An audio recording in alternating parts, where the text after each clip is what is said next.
เอาจังไดกับพี่น้องเอ้ยเนาะใครจะเป็นคนหับเอาให้ได้บัดนี้ซื้อเอาไว้ซื้อปูนแล้วก็ซื้อเหล็กบ่เพิ่นว่าแม่นซื้อเหล็กประตูตัวนี้บ่โดยเอามื้ออื่นเดี๋ยวเห็นเมื่อคืนเห็นไม้กายอยู่พี่น้องเอ้ยไม้กายอัดไว้งัวมันเข้าแล้วเนาะแม่นงัวมันเข้าเต็มอยู่พี่น้องเอาสุดท้ายนี่ก็ไม่ได้ให้ทางน้องวีกับเบาส่งฝากอุ้ยใส่อวยพรในทางเพิ่นแน่น้อยเพิ่นอยู่ดีมีแห้งนั่นแหละอะไรก็ได้จังได้ก็ขอบคุณทั้งแม่อ้อยหลายๆเด้อ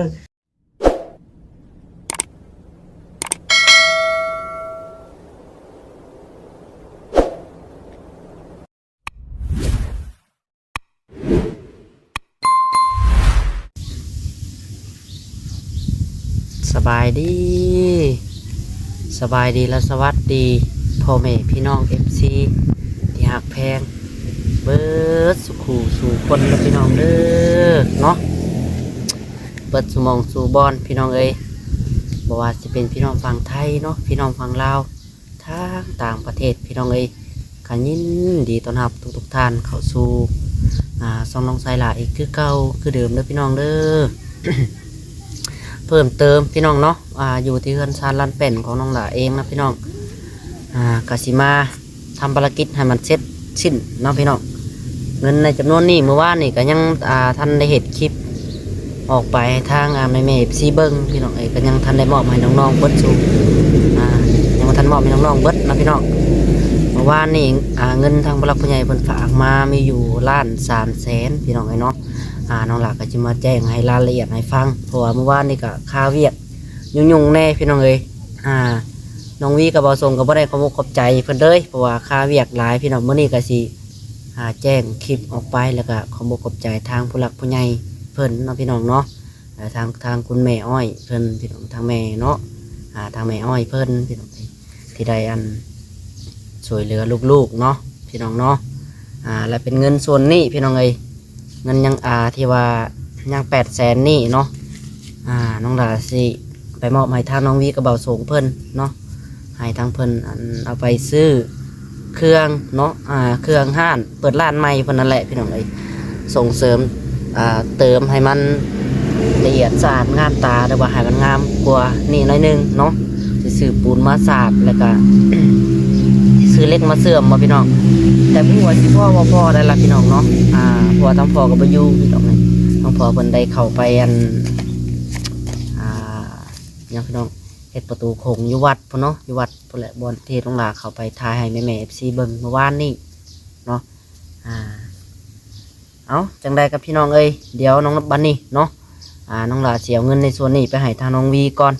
แล้วก็ทางผู้หลักผู้ใหญ่เพิ่นให้ทางน้องหลาก็300,000พี่น้องเอ้ยเนาะน้องหลาก็สิบ่เอาเบิดดอกพี่น้องเอ้ย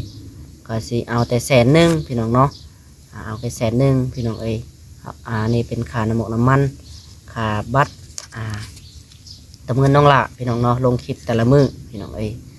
จังเลยก็ขอมุกขอบใจหลายๆทางผู้หลักผู้ใหญ่เนาะหรือว่าทางแม่อ้อยขอให้แม่อยู่ดีไม่แห้ง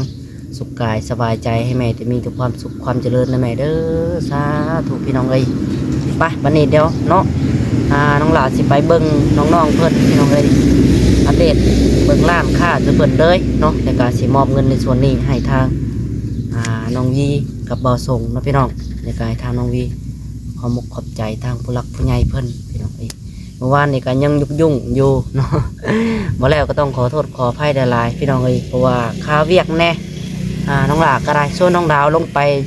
เซโนพี่น้องเมื่อวานนี่เนาะส่วนน้องดาวคนไปเซโนพี่น้องก็สิว่าบ่ได้เฮ็ดคลิปให้มันแล้วนะลงไปเอาเครื่องออนไลน์เพิ่นสั่งเนี่ยเสื้อบอกพี่น้องสั่งเครื่องออนไลน์เนาะลงไปซิโนกลับมาก็ได้คำว่าได้ถ่ายคลิปบ้านนี้ได้ถ่ายแต่2 คลิปเมื่อวานนี้ก็ได้เนาะไปบัดนี้เดี๋ยวเข้าไปทักทายสบายดีทางน้องๆบนก่อนมื้อเช้านี่จังไรเด้เนาะได้ขายจักถ้วยแล้วบ่หรือว่ามีลูกค้าเข้ามาอยู่บ่พี่น้องทางน้องเพิ่นก็ได้ไปเดี๋ยวน้องหลานก็จะเข้าไปเบิ่งแล้วก็สิว่าไปตามแม่ซีเม่นบอกน้ำเนาะว่าให้น้องวีใส่กันเปื้อนแน่มันจังบ่เปื้อนพี่น้องเนาะเดี๋ยวน้องหลานสิเข้าไปแนะนำให้น้องเพิ่นทางอีกหลายอย่างอยู่ปะพี่น้องบัดนี้ ไปเบิ่งน้ำกันเนาะ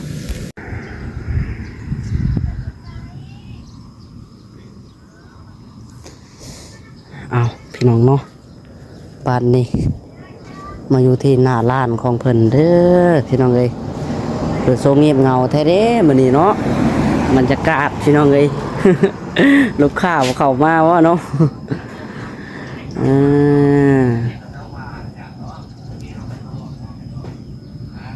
น้องวีเบาส่งไปมานั่งคุยอยู่พี่ดูหน่อยหนึง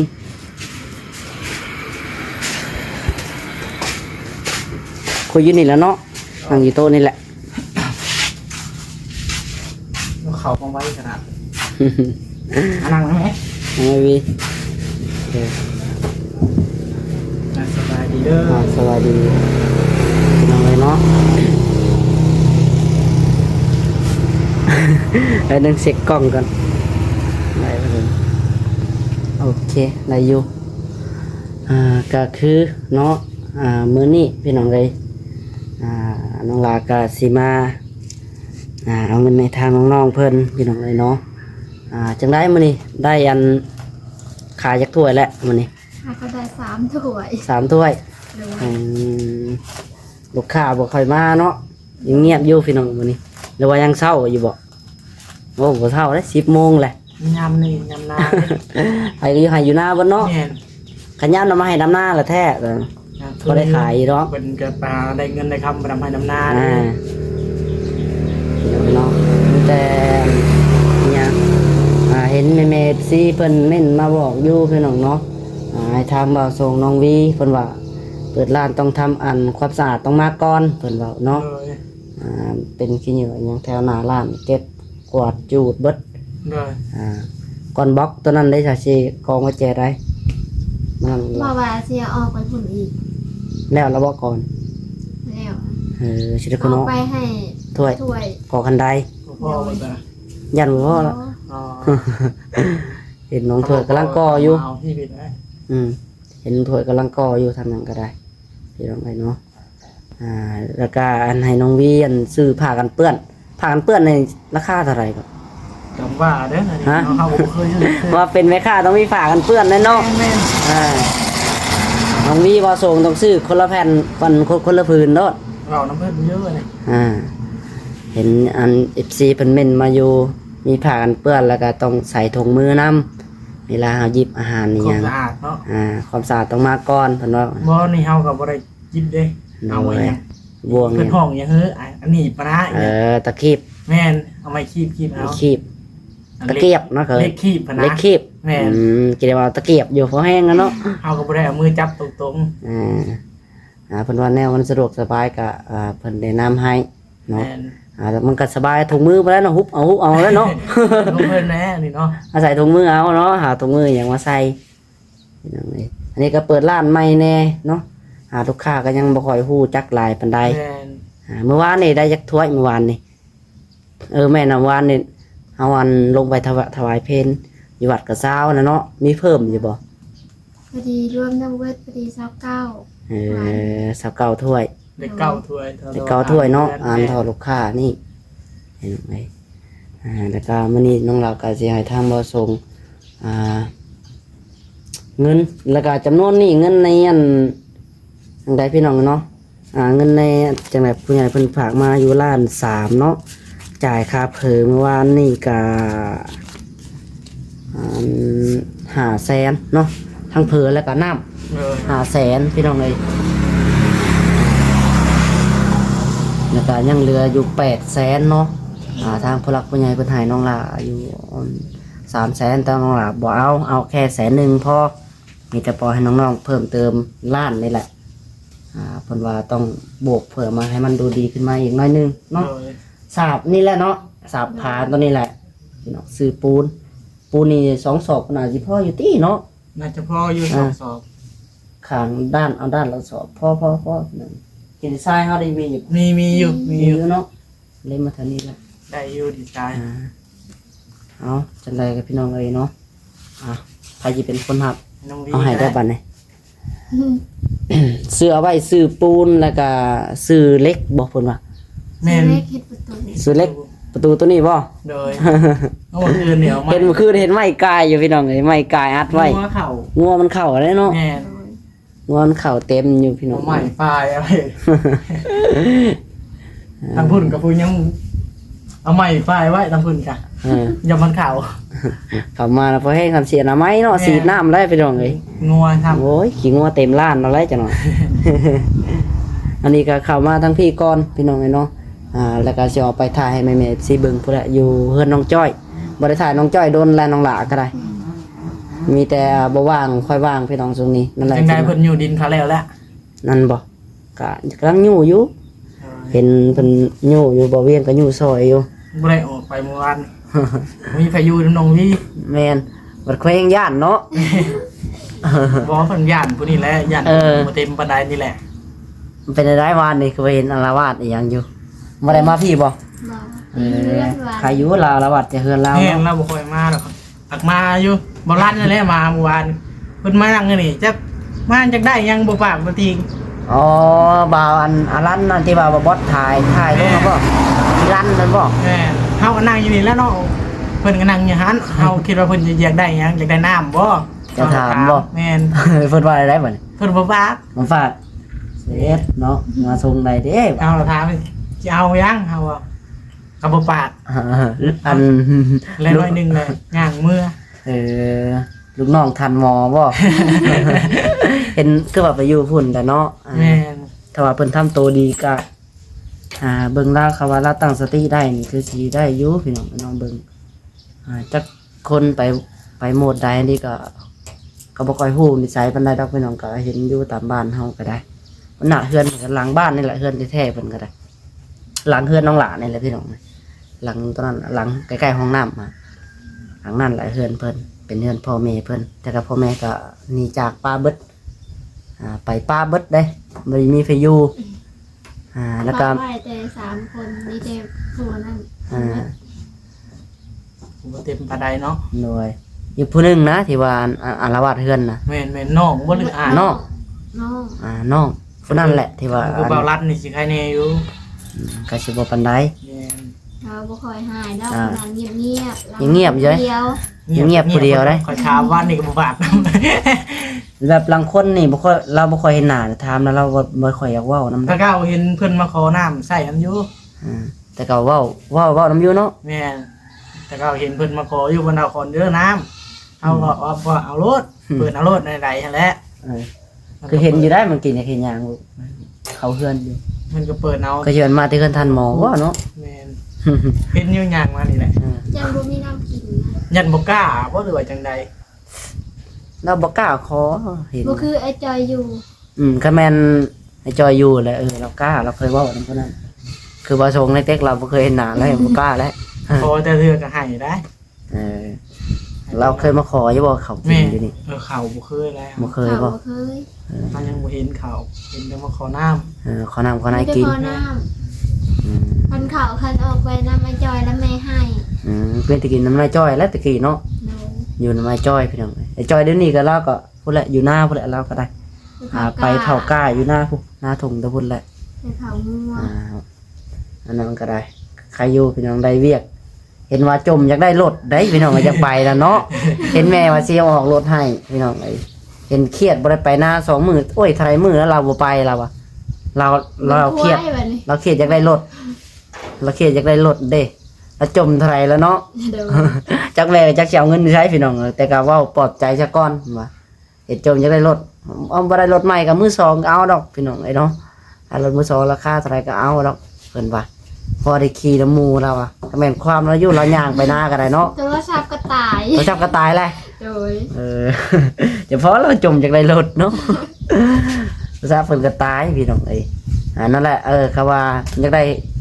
อยากได้รถอยากได้หยังแหละ อันนี้บอกให้เฮ็ดเวียกทำไมวะเฮ็ดเวียกผูกไปเผากล้าหยังอยู่นะบ่มีคนเบิ่งเด้ ว่าจะเอาไปว่านกล้ามื้อนี้ก็บ่ได้ว่านซ้ำ มืออื่นมาเลย มื้ออื่นเนาะมื้อออกไปบ้านออกไปไทยบ้านมื้อให้น้องวีเผาลาดเนาะน้องวีกล้าบ่น้องวีอยู่ แม่ที่มาอยู่นะ แม่บ่แม่ไปใส่เสื้อมื้อนี้ ไปนะ ไปเลย ไปเอาแนวกินเอาไปส่งไอ้จอย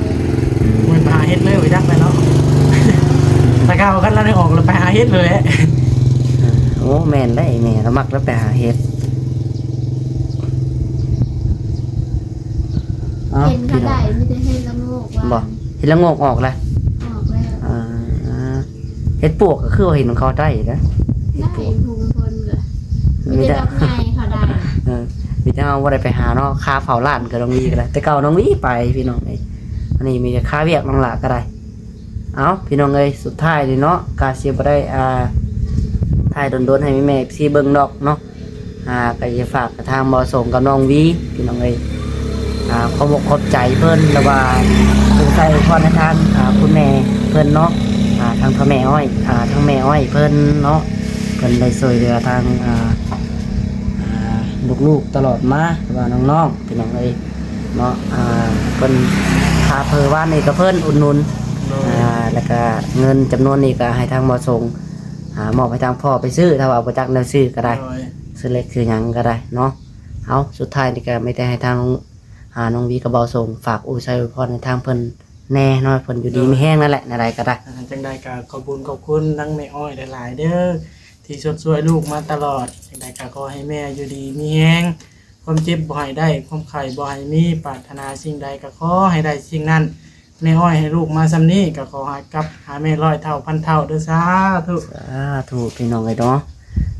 โอเคพี่น้องเลยวันนี้น้องวีเด้มีอย่างจะเว้าน้องทางผู้หลักผู้ใหญ่เพิ่นเป็นยี่เว้า บ่เป็นพ่อ บ่เคยเว้าโอ้ต้องฝึกได้เนาะบ่ส่งเนาะ ต้องฝึกมาแล้วนั่นแหละขอเอาให้น้องวีลองเบิ่ง ลองไหมซะ เอ้าจังใดเฮาว่าบ่เป็นกะบอกก่อนๆเนาะสอนกันก่อนแหละ อันเว้าอันหยังพี่น้องเลยเนาะเฮาต้องคำเว้ามาก่อนนี่หยังก็ได้พี่น้องเอ้ยคือลูกค้าเพิ่นเข้ามาซื้อหยังขอบใจเพิ่นอยู่บ่ โดย ขอบใจทุกคน แม่น ว่าจะเป็นหมู่คู่ไผก็ตามเข้ามาขอบใจเป็นเบิดทุกคน บอกเพิ่นอยู่ว่าเวลาเพิ่นยืนกันอยู่กำจ่ายทั้งเรื่องทั้งออกแต่คนให้ขอบคุณเพิ่นว่าขอบใจเพิ่น เห็นหมู่คู่มาอุดหนุนร้านนี่ก็ขอบใจเพิ่น ต้องขอบใจ ใจทุกคนต้องคำเว้าแล้วก็ความสะอาดร้านก็ต้องมาดีพี่น้อง นะ อันนี้แหละสิให้เพิ่นเนาะลมวูอยู่ แต่คนนั่นหมอไว้แล้ว บอกว่า แม่น บ่ได้มาอันตัวเราบ่เห็นเนาะบ่าวลั่นเนาะพี่ เห็นมาแต่แรงวานนี่เบานะ ลั่นบ่าวลั่นบ่ ช่วงมื้อได้เพิ่นมาอยู่นี่จักเพิ่นยังได้ยังถามกับบ่ปากมาเหมือนบ่ได้ถามเพิ่นมาเหมือน หักเบิ่งได้เนาะเบิ่งคนก่อนแต่อันใดก็ได้เห็นมากับบ่ปากใกล้ก็ถามมาแล้วเนาะ มามื้อนั้นเพิ่นเข้ามาอยู่พี่ได้มามื้อนั้นมามื้อแรก ยันตรงนี้อยู่ผู้เดียวเพิ่นสิญาติเนาะ เข้ามาแล้วยืนอยู่ครับนั่งอยู่หั่นนั่งอยู่ หำผู้ช่องใจกับผู้นั่นจะขอคิดอีหยังเนาะบัดผู้หญิงอีกอยู่ผู้เดียวโอ้พี่น้องนี่เป็นตาย่านอยู่ เงี เด้ ยบอยู่พี่กูมีไผ เงียบซิมอยู่เนาะนี่แต่เก่ายังว่า บ่ได้อยู่ แต่เก่ายังว่าน้องหน่อยยังอยู่นี่เหม็นซิมอยู่ได้พี่น้อง หน่อ บ่ ย เห็น เป็นไข่ข้าวนอนเลย หน่อยได้หน่อยเป็นไข่บ่ โดย อ เป็นกินแต่น้ำปั่นมาก เมาน้ำปั่นอยู่นี่บ่เป็นไข่โอ้ยยังไงกันเนาะเมาน้ำปั่นลายพี่น้องเอ้ยเอาพี่น้องเนาะโอเคบัดนี้เดี๋ยวปั่นให้เด้อจอกหนึงน้ำปั่น โดย เดี๋ยวสิขอจบคลิปก่อนพี่น้องเอ้ยเนาะจอกอะไร10,000แล้วบ่ โดย โอเคพี่น้องเอ้ยลองซีมาปั่นน้องวีก่อนเนาะเอาจังไรก็สบายดีแม่อันFCเพื่อสุขุสุขคนนะพี่น้องเนาะมาส่งน้องวีพี่น้องเนาะบ๊ายบาย